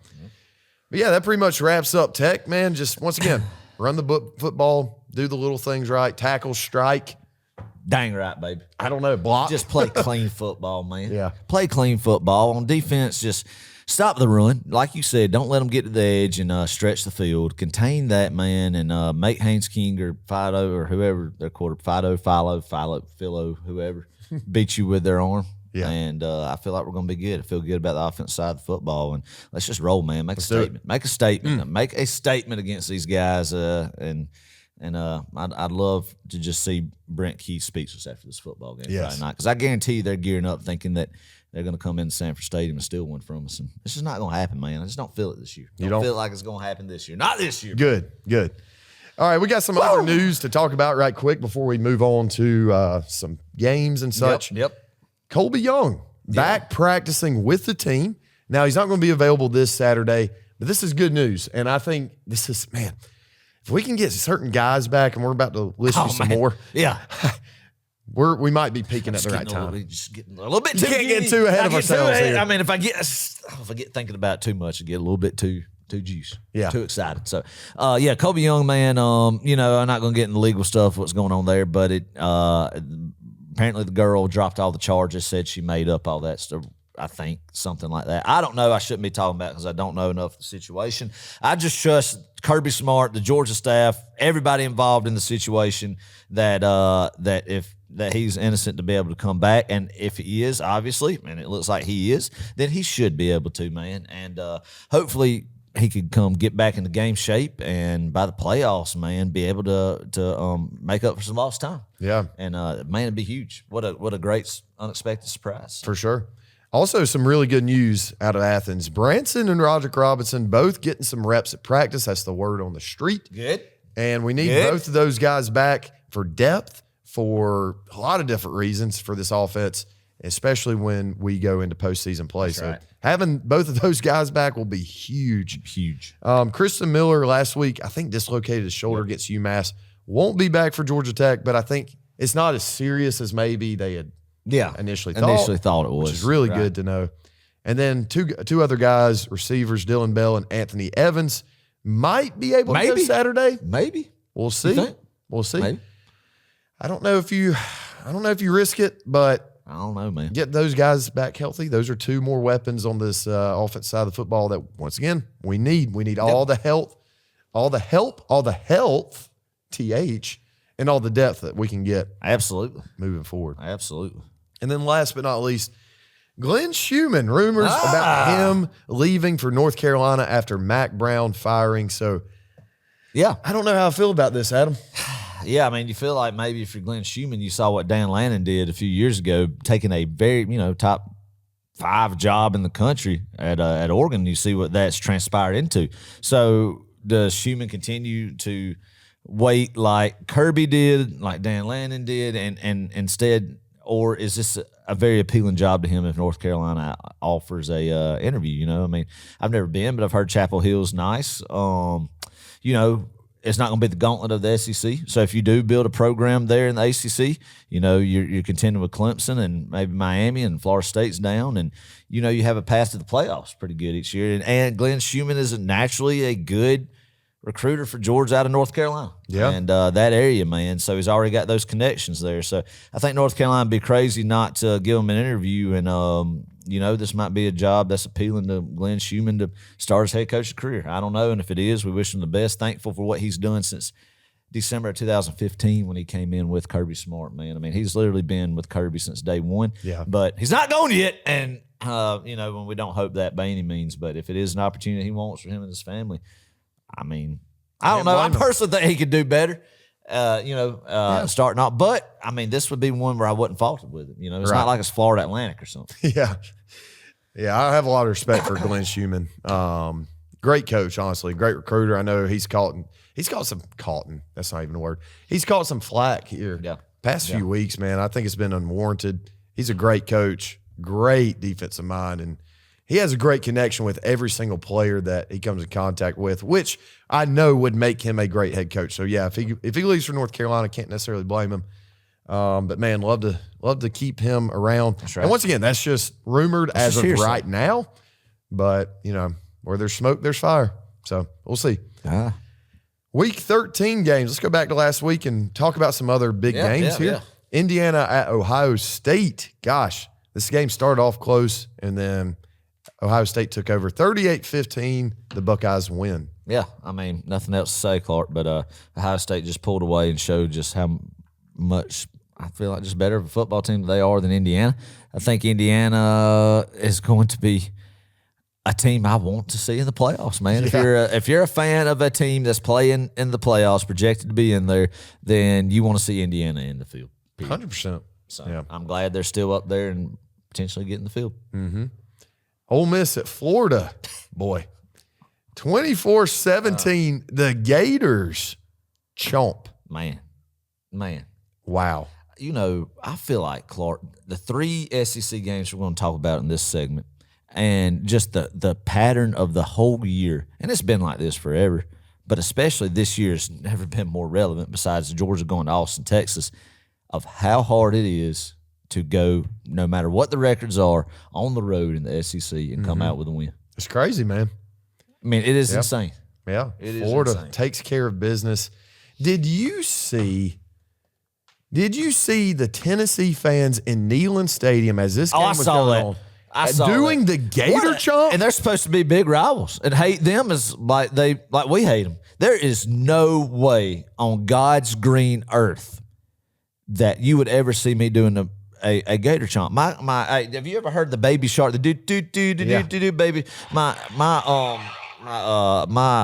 daughter was doing the baby shark the other day, and they do the grandpa, and she was kind of doing a chomp, and I had to cut it out. I said, "Baby, we don't do this in this household. We could do baby shark, but do it from the side like that. Don't go from a 6-12 position. Go from a 3-9 right there, Right. and do the shark like that. You can chomp. That's good. I'm glad you're learning some stuff, but we don't do a Gator chomp in this household." Because it was just, she didn't know, but she was doing, Yeah. It looked You too have to much. nip it in the Too bud, much man. like a Gator chomp, and we were just going to cut that out right there. I mean, we could continue to listen to Baby Shark, all that stuff, but we're not going to do anything resembling a Gator chomp. So, seeing that video of them, it's ridiculous. Well, I saw a video on Instagram, and the official Rose 60 account had to make a comment. Did you? Good. And I bet it did. I bet it did. But I bet saw the media team did. Yeah, I saw the video, and once again, it was Tennessee fans doing the Gator chomp in Neyland Stadium as they were watching the end of that Florida Ole Miss game. For those who haven't put 2 and 2 together, I mean, that helped Tennessee move up in the rankings after Ole Miss got beat. So they were quote unquote Florida fans for the day. And I said, Tennessee fans, man, they're just not the smartest bunch. That's what I commented on this video. And you went fishing. Oh, I went fishing, and boy, did I catch some I caught some big fish at I it. bet you It did. was awesome. That's great. But That's great. I just know how to rile people up, and that's not something I should be proud of. But I kind of am on Instagram. There you go. There you go. It was just so much fun. Tennessee fans are just too easy to pick on. Can't What stand. idiots. Sorry, that was Can't stand. God, college football just brings it out. I know. I'm Talk sorry. about other fan bases, but need to I mean, repent. especially this time of year when it's getting crunch time, baby. All right, next game here, Army at Notre Dame, In Yankee Yankee Stadium. Yep, In the Bronx, in the Bronx. Notre Dame wins 49-14. Didn't watch much of this game. Notre Dame beat another service academy. A few touchdowns. Whoop-de-doo. Whoop-de-doo. Moving on, Oklahoma takes on Alabama and just, gosh, like a crowbar to the knees at them. Just a piece of rebar. Yeah. To the knee. Yeah. Oh, it was awesome. I loved every second of that ball game. But then the whole time I'm sitting there and I'm thinking, how does Jalen Milroe look like the second coming of, I don't know, Vince Young at Texas or Michael or yes, I mean Patrick Mahomes, whoever, Tom Brady, I mean Michael when he plays Georgia. Yeah. And then most of all these other games, it's it's just unbelievable. The Jekyll and Hyde from Jalen Milroe, man, and man, that when he threw that pick six, I went crazy. I went crazy. I loved it, man. It's very loved satisfying. it. I loved it. The Saban era is officially over in Tuscaloosa, Alabama. Period. Yeah. And it showed on the recruiting trail too. For those who keep up with recruiting, Alabama's class is falling more and more apart by the day. I imagine Kalen DeBoer doesn't get much sleep. I bet this week he sure enough is not going to be enjoying the family Thanksgiving meal that much with just thinking about. Imagine if he loses to Auburn. Oh, my gosh. Whew. I love it. I love it. I'll be honest with you. We'll talk about that game in just a little bit. A&M at Auburn. I love that. Auburn wins. Wait, no, I forgot about that. Sorry. I don't love that. Auburn wins 43-41. Yeah, I mean, this paves our way to the SEC championship. That game. Did Auburn storm the field? Yes, of course they did. They are so unhinged. You didn't see the end of that game? Yeah, I did, but I couldn't remember if they stormed the field. Of course they stormed the Yeah, field. that They had was right. nothing to live for. That is right. They all gathered around Reverend Hugh at the field. Gosh. Because, Brother Hugh said that, they've been through so many of them that didn't go their way. It was finally good to have one go their way like that. Bless their hearts. Gosh, I cannot stand Auburn. Yeah, anyway. But all that to say, I kind of hope they beat Alabama this week. Is that not weird? Oh, yeah, man. I hate them that much. I'd love to see them beat Alabama. I mean, yeah. College football's such a weird game. All right, let's move on to week 14. All Let's right, pick them. baby. We got Great week of football. Yeah, it's rivalry week. We got some fun games here. Starting off with Great storylines in every one of these games, too. Starting off with number 8 Tennessee at Vanderbilt. Woo! In Nashville. 12 o'clock ABC. is it 12 Hey, o'clock ABC? 11 o'clock Central Time. Oh, man. Tennessee's favored by 10.5 right now. Oh, Adam, man. do you like Clark Lee somehow rallying the troops and getting a win here? No. Oh, I think all the magic has been used in Nashville this year. But great. I mean, nothing to be ashamed. Great year for Clark Lee and the Vanderbilt Commodores. This would be the absolute icing on the cake right here, though, if they beat Tennessee to end the. That would just be, oh man. But then you don't want Tennessee. I'm so confused because I don't want Alabama to have a path to get back in. Yeah. I'd rather see Tennessee in the playoff. But then I really love seeing Tennessee's fans get their heart broke. Then for them to not make a 12-team playoff and never to be in a playoff would be hilarious too. I don't know, man, but I think Tennessee's going to win. I can't do it. Nah. Yeah, Tennessee, but not by much. Give me about an 8-point Tennessee victory. How about that? Yeah, I like that. There you go. God, But there's some Vandy great keeps it close, man. I'm telling you. All right. I They love do. it. I They're love not afraid. it. Love it. Number 15, South Carolina at number 12, Clemson. 12 o'clock ESPN. Man, the noon slate here is awesome. Yeah, man. Clemson is favored by 2.5 points in Death Valley, quote unquote, the fake Death Valley. Adam, Oh, you know what Shane Beamer did last time he went there? he beat him outright. He did. He beat that. And Adam, He's just going to do it again. South Carolina is the most underrated team. They were maybe 2 weeks ago. Now they're properly rated. They're playing good ball. South Carolina's playing some really good football. Playing good ball. They've got the defense to kind of slow this, what could be good Clemson offense down. Give me South Carolina. And Shane Beamer, nice guy. Nice guy, Shane Beamer with the upset, baby. You know what? I'm excited to see whoever wins this game, the coach on their post-game press conference trying to flirt with the committee, if you will, about giving the reasons why their respective program should get a at-large bid into the college football playoff, especially if South Carolina wins this football game. Seeing Shane Beamer, that it will be gold. You mark my words right here. If South Carolina beats Clemson, Shane Beamer's he'll cry first off. And then the second off, the post-game press conference will be gold, trying to lobby for South Carolina to get into the playoff, man. But yeah, give me the Gamecocks, Clark. Really? That defensive front. Okay. Yeah. I think that defensive front is going to eat. And second time, Shane Beamer goes and beats Dabo Swinney in Clemson, South Carolina. Big Boy, goal. you want to talk about a fan base who would really be on edge? That would be hilarious. Man. I bet Tyler from Spartanburg would do some. No, yeah. I bet them old South Carolina fans we met at the airport going to Texas when they were going to Oklahoma will be juiced about this. Oh, yeah. All right, moving on. All right.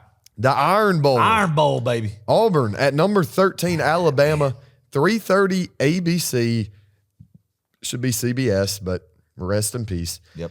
Alabama is favored by 11.5 points in Tuscaloosa. Who do you like? Man, if this game was in Opelika, in Auburn, Alabama, in the voodoo that happens there in this series, and Kaylin's first trip to Opelika, I mean, it's not worth talking about because it's not happening. I would really be leaning heavy Auburn, but I think Alabama wins in Tuscaloosa, Clark. Yeah, I mean, this is really Alabama's Super Bowl, and you got to win this to have any inkling of hope at sneaking in the playoff. Yeah. I think Alabama wins, but only by 10. I don't know, man. And then does Auburn beating A&M and does that give them a jolt of confidence and energy to come do it again? You know, this is for bowl eligibility for Auburn. Oh, is it now? So this is for even more. If they win this game, they get to go up the road to Birmingham on like December 26th. Yeah. Or something. And play who? Air Force? Yeah, somebody like that. I don't know. Tulsa. That's a good team, yeah. In the Birmingham Maybe some Bowl. Big 12 team like man, I don't know. Somebody like Oklahoma State or something. Oklahoma State's horrible this year. Yeah, no, I don't even know if they're bowl I don't think they're eligible. I don't think they are. Yeah. Anyway, but yeah, some irrelevant. So yeah, good for them. Maybe they'll get it. Number 6, Miami at Syracuse. 3:30 ESPN. In the Carrier Dome. Yeah, Miami's favored by 11. And this is a sneaky game, Adam. Don't sleep on having to play at the Carrier Dome in late November. Yeah, it's freezing up there, but at least you're in a dome. Ask Dabo Swinney about playing in the Carrier Dome. Yeah, and going to apologize or to congratulate the other team after getting his brain beat in. Like he's Bear Bryant. Gosh, what a poser. Vince Lombardi or somebody. Yeah, Like, Dabo is such a poser. Anyway, this isn't about Dabo. Okay, all right. Adam, do you think Syracuse somehow pulls up this magnificent Yes, upset? give me Fran Brown in the orange Really? and in the Carrier Dome. Do you Getting know? it done. Do you know who Syracuse The law of quarterback is? transitive property. Oh, okay. Clark. Syracuse beat Georgia Tech. Georgia Tech beat Miami. Ooh, that is I'm true. sure there's a lot of other law of transitive properties because you always can't go off the law of transitive property week to week, right? Yeah, it's 'cause you can 100%. pattern college football games. I'm going to just say that. I hope everybody knew I was being sarcastic with this, but I will have to say go on that. But anyway, no, yes, it's Kyle McCord though. Ohio State. There you go. Yeah. Just want to make sure. Yeah. All right. Yeah. And a lot of 'Cause Georgia if you up there. call Give an me the upset- orange. Give me the orange, man. If you call it an upset, you got to at least know me the one guy orange. on the team. Give me the orange. Okay. I'm going to take Miami, but once again, this one's going to be close. There's a lot of 11.5, 10.5 point favorites in rivalry week. I'm so excited. And you got to about throw this those slate. out the window, man. You know, the beauty is this: we get to just focus on these games at Saturday. Hopefully, after Yeah. a big win, sit there Saturday and watch it all play out. For sure. And then the biggest one of them all coming up. Yep, the biggest one, number 3, Texas at number 20, Texas A&M, 7:30 ABC primetime. Chris Fowler, Kirk Herbstreit on the call. This is a great rivalry game. We haven't seen it since 2012, I believe. Is that right? 11. 11? Yeah, That's right. They came Yeah, to the yeah, conference. Yeah, Thanksgiving night, 2011. Texas is favored by 5.5 points. They're going into College Station, man. Kyle Field. It's going to be a tough environment. This place, I could only imagine what it's going to be like. I would love to be at this game just as a spectator, man. Wow. A lot of hate between these two programs, like everyday life in the sense of what A&M feels about Texas and from their, their staff members across the board, ADs, school presidents, everything. I mean, one of the reasons that A&M left the Big 12 Conference over a decade ago was because of Texas, and Texas follows them in here. This game is going to be insane, Clark. I encourage everybody who doesn't know about this rivalry, read up on it, and then watch Game Day Saturday. If you never have before, just watch it to see how rowdy they are in College Station, man. Then watch this game. Kyle Field and the new NCAA game that came out this past July was rated the #1 venue in college football. And I would think this will be the loudest it's ever been. Wow. The thing about Texas A&M, yes, you can say, God, they lost to Auburn last week. Is it going to, hurt some momentum coming to this? No, they hate Texas, and they know they still can win a national championship even with 3 losses because all they got to do is beat Texas and then beat Georgia. Then they're in the college football playoff. So both of these fan bases are going to be just fired up, man. I mean, golly, not only just because, even if both teams only had 2 wins combined, they would be fired up. But the fact that this is for the second spot in the SEC championship, winner take all, just is an even more beautiful storyline of this rivalry for the first time in over a decade. I cannot wait to watch every snap of this football game. I hope it's a very physical game. I hope they just beat up on each other, and I hope it goes into 10 overtimes. That's my wish. Yeah. All right, so answer the question, Adam. Texas or A&M? I think taking what we've seen at home this year in the Southeastern Conference, Clark, and this environment might top them all of any of them we've seen. Give me the Aggies in College Station. Making life pretty hard on Quinn Ewers. Adam, I'm right there with you. I think Texas A&M gets it done. I saw a lot of fight in them last week at Auburn. They didn't play well. We all know that. But, man, this crowd is going to be there's a reason they call it the 12th man. They're going to be into it. I think that's what's going to push this thing over in favor of A&M, and they're going to get out alive. I don't know how. That doesn't mean Texas isn't in the playoff. Of course they are. Well, I say that. I don't know. You really don't know. It's going to be a spectacle, man. I hope they drain all their emotions and win Saturday night, have a big hangover from it the next couple of days because they beat Texas. They're going to the SEC championship for the first time, and then, man, God just set up too good. Yeah, it'd be awesome. We shall see. Man, I love it. It'd be great. Anyway. Lots of good football on this week. This is the best time of the year, baby. It sure is. All right, next up is our Pick Six. Oh, our traditional Pick Six. Okay. Yep. I can't wait. All right, Adam. Last week we did Best Revolutionary War Era Heroes. Yes. I said Thomas Jefferson, Benjamin Franklin, Samuel Adams. Adam, you said George Washington, Paul Revere, John Adams. Yeah. George Washington helped you out. I think George Washington was the primary reason why because I honestly started second guessing myself because I was like, man, I didn't think it at the time, but then I got looking at your list and I was like, dang, that's a pretty stout little list you had there. It's underrated. It was it was really good, and I kind of got a little bit scared that I might lose it. No, you clobbered me here. 156 votes, Adam. Good. I only got 64. Good. As it should be. Yeah, you beat the crap out of me this week. Awesome. But I have a chance to redeem myself. All right, let's do it. And this week, in honor of Thanksgiving, we're going to be doing the best Thanksgiving foods. And here's kind of how we're setting this up. We're going to do one meat, one side, one dessert. Okay. Right. Now, I do think it's fair that we do this in a snake draft style. That way, it's not we're back gonna and do forth, one back and topic. forth. Yeah. Right. So we'll do rock, paper, scissors. Winner gets to pick first. One meat, one side, one dessert. All right, you ready? Rock, paper, scissors, shoot. Yes, sir, baby. Let's go. Let's go. All right. So start with the meat. Okay. And once again, we're doing a snake draft here. So I'll get back to back with the side. All right. Okay. Well, I mean, the Pilgrims, when they came over and found Jamestown, I think this is right. Yeah, just roll with it. They traded with the Indians, Clark. Okay. They traded with the Native Americans, and they sat down and they fellowshipped, and they ate turkey. They sure did. They ate turkey. And that's how Thanksgiving came to be. And a holiday of gratitude, of thankfulness. You should do that every day. but that's what Thanksgiving is about. Put out the cornucopia on the table and carve up the turkey, baby, right beside it. Give me turkey as the first pick. Nice. For what happened in how many ever centuries ago when the Pilgrims came over with their nice hats and met with Native Americans, man. Love it. Trying to remember the whole deal. The whole story. Yeah, but you need to watch Charlie Brown, the Thanksgiving. Yeah. I mean, they traded guns and stuff. Yeah. All right. For my first meat, I'm torn. Obviously, turkey was my first choice. But, Adam, I think ham is the only other way to go here. It is. I was about to say prime rib. Oh, give me prime rib. Give me beef on Thanksgiving. Ham. Adam, let me ask you this. Do you like honey baked or you like smoked? Either. Smoked, but that's baby. the point. Either's fine, but give me a smoked ham. Give me smoked turkey, too. Yeah. I don't care. Give me anything smoked. But ham, man, you can do it so many different ways. You get multiple slices. Right. It's not as dry. I think sometimes turkey comes out a little dry in the oven, depending on how it's done. But, man, ham, you can't miss. And then the honey ham, I think that's my favorite. I like something a little bit sweet. It's a little sweet and savory at the same time.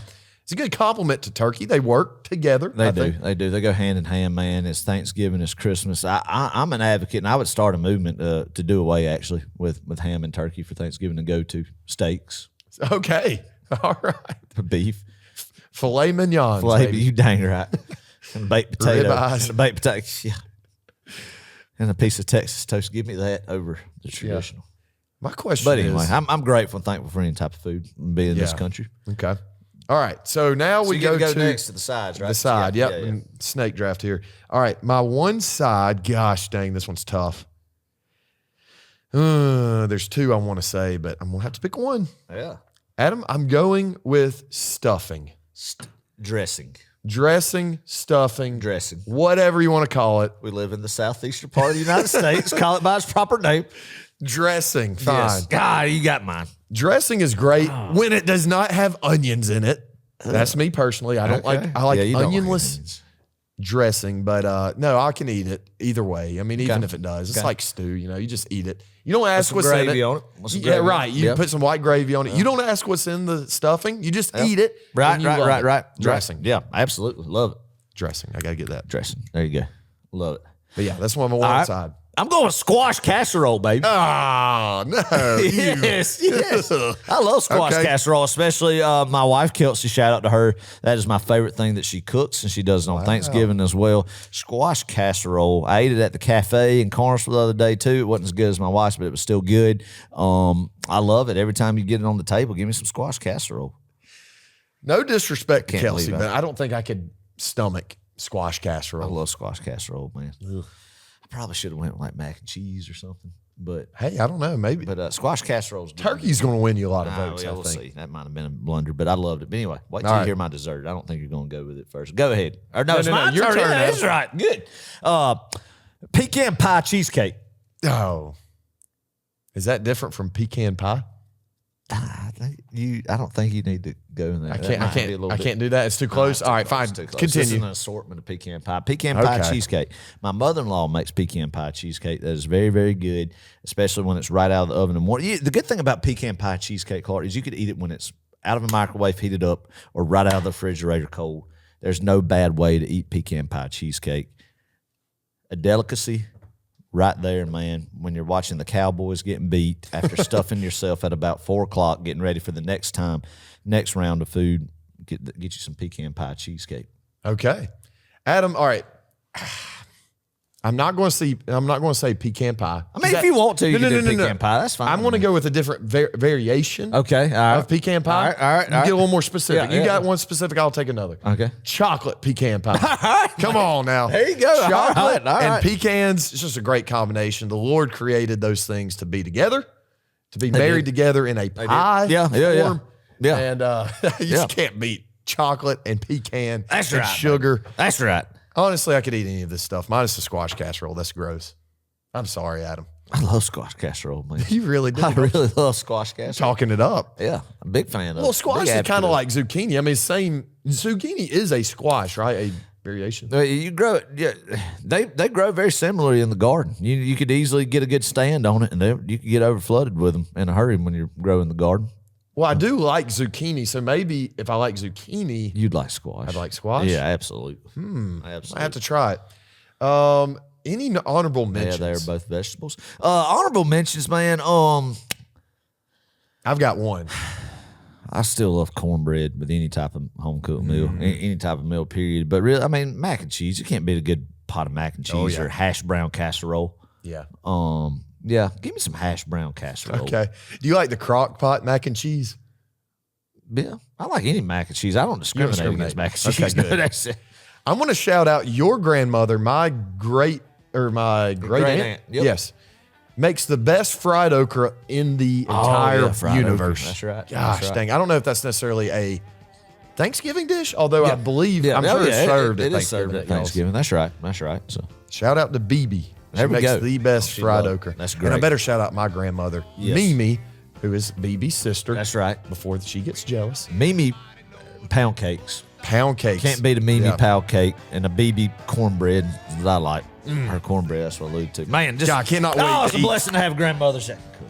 Yes, amen. Love it, baby. Well, hey, if you guys have enjoyed this episode, please leave us a review on Spotify or Apple Podcasts. If you're watching on YouTube, make sure to subscribe to our channel so you don't ever miss another video. That's right. And tell us, what is your favorite Thanksgiving dish, dessert, or side? Yeah, man. All right, Adam. Score predictions versus the Nerds. Give it Adam, to me, baby. I'm feeling good about this week. Good enough to pick the Dogs 37-18. Don't ask me how they score 18 points. I love it. But it just feels right. I love it. I love it. I'm ready for a blackout in Sanford.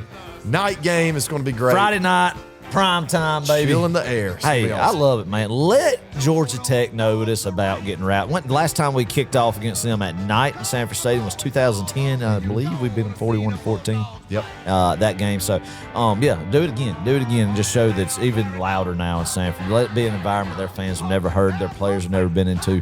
Just scare them to death out there. Yeah. That's why, I mean, literally, I hope everybody can make it, come home from family gatherings, get to Athens, man. Get yourself full, come to Athens, enjoy Friday night football. I love this week. I love Thanksgiving. We're thankful for y'all, all the Row 60 listeners and friends we made through the years out there, man. I mean, the good Lord's blessed us. He's blessed every day with the life that we get to live and for what he has done for us, man. And hope everybody enjoys time with family and friends and loved ones during this Thanksgiving season and just finds time to be thankful for this country, thankful for just what the Lord's doing in our lives, man, and just hope everybody has just good fellowship.